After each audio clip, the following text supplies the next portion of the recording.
Buenos días para todos. Nos encontramos hoy para el estudio de la palabra de Dios, el Evangelio que nos trae la liturgia cada día. Y hoy pues seguimos escuchando al evangelista San Mateo. Mateo hemos venido escuchándolo todos estos días, continuidad, para darnos pues un mensaje. Vamos a escuchar hoy eh, todo del capítulo 18, los versículos 15 al 20. Escuchemos con atención el primer momento de esta lección divina. En aquel tiempo dijo Jesús a sus discípulos: si tu hermano peca, repréndelo a solas entre los dos. Si te hace caso, has salvado a tu hermano. Si no te hace caso, llama a otro o a otros dos para que todo el asunto quede confirmado por boca de dos o tres testigos. Si no les hace caso, díselo a la comunidad. Y si no hace caso ni siquiera a la comunidad, considéralo como a un pagano o a un publicano. Les aseguro que todo lo que aten en la tierra quedará atado en el cielo, y todo lo que desaten en la tierra quedará desatado en el cielo. Les aseguro además que si dos de ustedes se ponen de acuerdo en la tierra para pedir algo, se lo dará mi Padre del cielo, porque donde dos o tres están reunidos en mi nombre, allí estoy yo en medio de ellos. Palabra del Señor. Gloria a ti, Señor Jesús. Tomemos el texto de nuevo, allá en su casa, en sus casas. Miremos bien, capítulo 18, versículos 15 al 20. Estamos en lo que se llama el discurso eclesial en Mateo, y entonces lo podemos tomar pausadamente. No es un evangelio muy largo, podemos mirar los versículos que nos llaman la atención, toda la idea en conjunto, para que podamos pasar a la meditación. Recordemos siempre que este es un paso que ustedes en sus casas pueden hacer de una forma más exhaustiva, más profunda, releyendo, tomando el texto de memoria, etcétera. Ya hemos comentado pues todo este primer momento que es fundamental para los otros pasos. Meditación del Evangelio de este día. Es lógico pues que después de que ustedes han hecho bien el primer momento, pues cada uno le van quedando como unas ideas y unas mociones dentro del corazón y dentro del espíritu. Y cada uno los va profundizando, y según las vivencias que haya tenido con la palabra o dentro de su vida cristiana, pues va escuchando varias veces este texto que lo hemos escuchado como muchos del Evangelio, pero hoy tiene un valor preciso para la vida de cada uno de nosotros. De esto se trata este ejercicio con la palabra, que hoy esta palabra, que aunque ya se ha proclamado muchas veces, tenga vida en mí, en nosotros, en la iglesia de Jesucristo. Entonces, si miramos bien, aquí hay como dos partes puntuales. Estamos en el discurso eclesial, todo lo que tiene que ver con la vivencia dentro de la iglesia. Aquí hay una referencia de donde Jesús hace una enseñanza y lo que se llama la corrección fraterna. Cómo corregirnos entre hermanos de una misma comunidad como creyentes de Dios. Esto es, lógicamente, denota la fe inicial que hay que tener para que se pueda hacer una buena corrección fraterna. Y Jesús aquí lo explica claro. Esto no tiene pues mucha ciencia oculta, sino que es Jesús explicando los tres pasos de la corrección. Cuando alguien objetivamente, claramente, con su obrar, con lo que ha hecho, hace daño no solo a sí mismo, sino a la comunidad, pues alguien lo puede llamar a solas, primero, y decirle: mira, esto pasa así, así, así. Si él no pone atención, pues puede venir uno o dos testigos más. Esto es una práctica que se utilizaba también ya en Israel, lo de los testigos, para que alguien fuera objetivamente claro y dijera: no, sí, es que mira, en esto hemos visto que has fallado. Y aparece entonces uno o dos personas más. Si tampoco hace caso ante este segundo momento, pues ya viene la situación de exponer la situación ante toda la comunidad y un grupo más grande. Y ese grupo más grande puede instar a esa persona ya objetivamente, no solo uno con unos criterios, sino más, decirle: mira, estás fallando en esto y en esto y en esto, ten cuidado. Y si no pone atención, pues viene una expresión fuerte, y es: tómenlo como un pagano o un publicano. Son dos personajes, o personajes más bien de la época de Jesús. Un pagano era aquel que no creía en Dios y no vivía en los criterios de Dios. Pues los de los otros pueblos eran paganos porque no habían tenido la revelación que había tenido Israel. Pero así todos, muchos vinieron después al conocimiento de Jesús. Y un publicano era uno que, siendo israelita, pues se había dedicado a explotar al pueblo israelita para dar la plata a Roma. Entonces era mal visto. Entonces la figura y la imagen aquí es: si definitivamente no quiso con la corrección, pues él mismo se ha autoexcluido Y eso es en orden a una sanación, inclusive es algo más medicinal para el alma de él, que viéndose ya excluido, tenga que mirar y confrontar su vida. Y si quiere volver, reconocer su error. Entonces son los pasos puntuales de esta corrección fraterna. ¿Es necesaria? Es necesaria. Si vemos la vida cotidiana en nuestras comunidades, en las familias, en los contextos donde hay que convivir y hay que vivir, hay situaciones objetivas donde a veces viene un obrar que hace daño, no solo a una persona. En este caso, por ejemplo, el pecado es una transgresión y una ruptura que no solo trae consecuencias para la persona, muchas veces trae consecuencias para una comunidad. Cuando alguien en una casa empieza a tener una adicción y esa adicción empieza a causar ciertos comportamientos que se meten ya en la paz de la convivencia, pues ahí hay un proceso que tendría que hacerse corrección fraterna. Ojalá a tiempo, y se puede hacer. Dentro de la vida ya comunitaria, cristiana, parroquial, de iglesia, esto se puede hacer teniendo cuidado de que el que lo haga tiene que caminar en humildad, en rectitud, y no es un juicio solo por querer juzgar o para parecer mejor que el otro, no.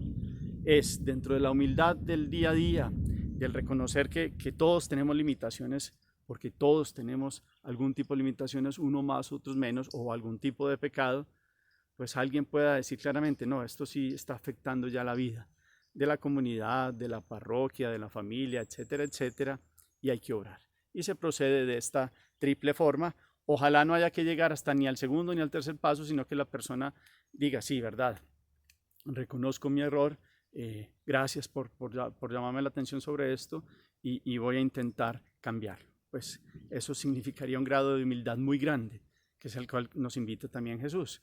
Y es una práctica necesaria en todos los tiempos. Y aquí Mateo también la une a la potestad de la iglesia de atar y desatar, que tiene que ver inclusive ya también con el sacramento de la penitencia, del perdón de los pecados, donde un sacerdote puede decirle a alguien, te perdono tus pecados, o le puede decir, mira, para que verdaderamente camines en gracia de Dios, tienes que cambiar esto y esto y esto. Y es una forma de invitar también al cambio en la vida de una persona. Y también el magisterio de la iglesia lo puede hacer, un obispo lo hace con cuestiones muy profundas. En algún momento, cuando alguien verdaderamente está haciendo escándalo y no quiere cambiar, pues desde la antigüedad la iglesia tenía algo que se llama la excomunión, que no es para que alguien sacarlo y no más, no, es una medida medicinal para que esa persona que ha llegado a este tercer paso reconozca que está excluido, que sí, verdaderamente uno no se equivocó, ni dos, sino que está una comunidad que está diciéndole, si no cambia, se hace daño y está haciéndole daño a todo el mundo. Y esa potestad pues la puede tener un obispo también en una comunidad. Pero puntualmente en nuestras familias, yo sé que vivimos muchos momentos. Los que estamos en movimientos parroquiales o en contextos parroquiales, hay momentos donde se puede llamar la atención, pero ojalá lo sea alguien muy equilibrado, alguien que tenga la capacidad del tono, porque aquí es donde viene la situación, sobre todo en nuestras familias, que a veces nos decimos tonitos que no son agradables, y entonces uno dice, bueno, yo sé que me equivoqué, pero usted quién es y cómo me lo dice de esa forma. Entonces aquí hay una situación que es la realidad de la vida, y cómo lo hacemos, y cómo hay que hacerlo, y cómo la iglesia tiene potestades para decirle a alguien, mira, es por aquí, tienes que corregir tu vida. Y entre varios y discernimiento del Espíritu, pues poder tomar determinaciones en orden a la salvación de todos. Esto hay que unirlo al pasaje que Jesús dice que Él quiere que todos se salven y lleguen al conocimiento de Dios y que todos vivan en gracia de Dios. Porque Dios no vino a excluir a nadie, uno mismo es el que se excluye. Y estos procedimientos tienen que ser medicinales y tienen que llegar a la vida del Espíritu para, en el momento oportuno, poder decirle a alguien, mira, corrige la vida. Que podamos tomar todos estos elementos, primero crecer en humildad y en grandeza, porque para esto se necesita humildad, grandeza, objetividad, discernimiento de espíritus, capacidad de cómo saber y cómo decir las cosas, caridad con caridad, pero la caridad no nos quita que no haya que hablar en cierto momento, hay que hablar en ciertos momentos y puntualmente. Y hay unos que dentro de las comunidades, sea padre o madre, dentro del contexto familiar, o un hermano, o dentro ya en la iglesia, un superior que pueda decirle a alguien, mira, esto y esto pasa. Que podamos hacer este proceso de una buena forma. Y el segundo momento es una promesa, que es muy grande y muy bonita, y yo creo que nos falta creerle más a Dios en esta promesa, y es, Porque si ustedes se ponen de acuerdo dos en la tierra para pedir algo al Padre en el cielo, mi Padre se los concederá. Y después dice, es que donde dos o tres están reunidos en mi nombre, ahí estoy yo en medio de ellos. La oración comunitaria, Jesús prometió estar presente. No es solo como, ay, sí, qué bonito, yo voy a mirar si estoy. No, Jesús dice, estoy ahí. Si están comprometidos pues con el corazón en la búsqueda de Dios, orando en recta intención, Dios está ahí. Entonces la oración comunitaria es muy válida. Hay otras promesas de la presencia de Jesús. ¿Cuál es la más grande?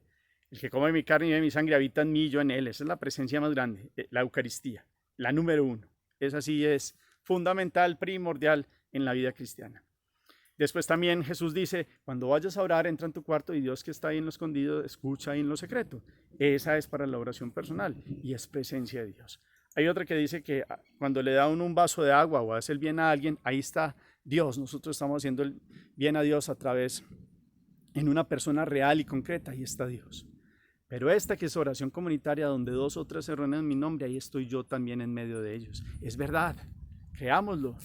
Entonces cuando oramos en familia, si un padre y una madre invitan a sus hijos y le enseñan a rezar el rosario, imagínense, Dios es huésped de la casa todos los días o en esos momentos de oración y da la fuerza y da el discernimiento y da la gracia de cómo vivir en familia o entre amigos o entre comunidades cristianas. Verdaderamente Dios está ahí. Esto no es sí o no, Dios está a veces, no.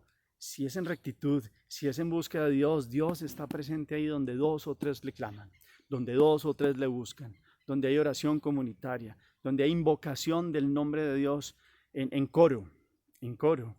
Por eso las oraciones de la iglesia, cuando son oradas también laudes completas en coro, cuando las oraciones de la familia ahí, cuando una madre reza con su pequeñito ahí cuando se está acostando en la cama, o en otros momentos del día entre familiares o entre amigos o entre conocidos, Dios promete estar ahí. Y es algo real. Es muy bonito hoy en este contexto de primero la corrección fraterna y después la promesa de Jesús que en la oración comunitaria Él se hace presente. Dios viene a hacerse presente. Qué bueno que le creamos a Él y dispongamos la vida para encontrarnos con Él. Hagamos oración. Aquí estamos haciendo oración dos o tres. Estoy yo aquí en un contexto donde sé que hay muchos que están aquí haciendo oración a través de esta lección divina y aquí está la presencia de Dios y creemos en esta oración. Por eso decimos, te damos gracias, Señor, Padre, Hijo y Espíritu Santo, que has prometido tu presencia en medio de nosotros. Hoy creemos claramente tu presencia aquí, los que estamos reunidos a través de estos medios, que podamos sentir tu gracia, tu misericordia, tu amor, tu fidelidad, Señor, a tus promesas. Gracias por estar con nosotros. Gracias por haber dado la vida por nuestra salvación. Gracias porque siempre estás en el camino de nuestra vida. Eres un eterno presente, eres el Dios hoy con nosotros. Que esta oración nos reafirme en la fe, Señor, nos haga ser fuertes, valientes en este mundo de hoy que tanto te necesita. En este aprendizaje que estamos viviendo con el COVID-19, podamos comprender que si te invocamos en privado y sobre todo donde dos o tres te invocamos, estás tú en medio de nosotros. Y si tú estás con nosotros, ¿quién contra nosotros, Señor? Esta promesa de tu presencia nos dé la fuerza y la gracia para vivir y anhelar la santidad. También que esta oración nos dé la capacidad de cómo hacer la corrección fraterna, de cómo corregir a un hermano que se equivoca, de cómo tener humildad y caridad en el encuentro con el otro, y todo por el bien de la comunidad y el crecimiento en santidad de todos tus hijos, y todos podamos crecer en humildad, en encuentro, en diálogo y en respeto con el otro, y podamos tener claridad y discernimiento de qué conviene el crecimiento a todos, una familia, una comunidad, una institución. Enséñanos a tener estos criterios de santidad y vivir en tu presencia. Amén. Cuarto momento, la acción. Hay una acción aquí muy grande y es qué bueno que recemos el rosario en familia, donde dos o tres se reúnen en mi nombre, estoy yo. Padres, enséñenle a orar a sus hijos, oren con sus esposas, esposos, oren con sus hermanos, entre familia, entre comunidades. Este es un tiempo donde hay que clamarle a Dios de todo corazón, que venga y se haga presente y nos dé la fuerza y la valentía de enfrentar lo que está viviendo el mundo, que es un aprendizaje, que salgamos fortalecidos con su gracia. Hagamos oración, ese es el cuarto momento, es la invitación a una oración. y pidámosle dentro de la oración que si hay que hacer corrección fraterna nos dé la humildad, la capacidad objetiva de reconocer dónde está el mal y el bien y el tono del cómo poder llegar con amor y misericordia cuando un padre tiene que corregir a sus hijos o una esposa o cuando tienen que hablar entre esposos y mirar alguna corrección o entre compañeros o entre hermanos. Qué bueno que hoy podamos orar y pedirle a Dios esta gracia. El Señor los bendiga, los llene de su gracia, de su misericordia y de su amor en el nombre del Padre y del Hijo y del Espíritu Santo. Amén. Feliz día para todos.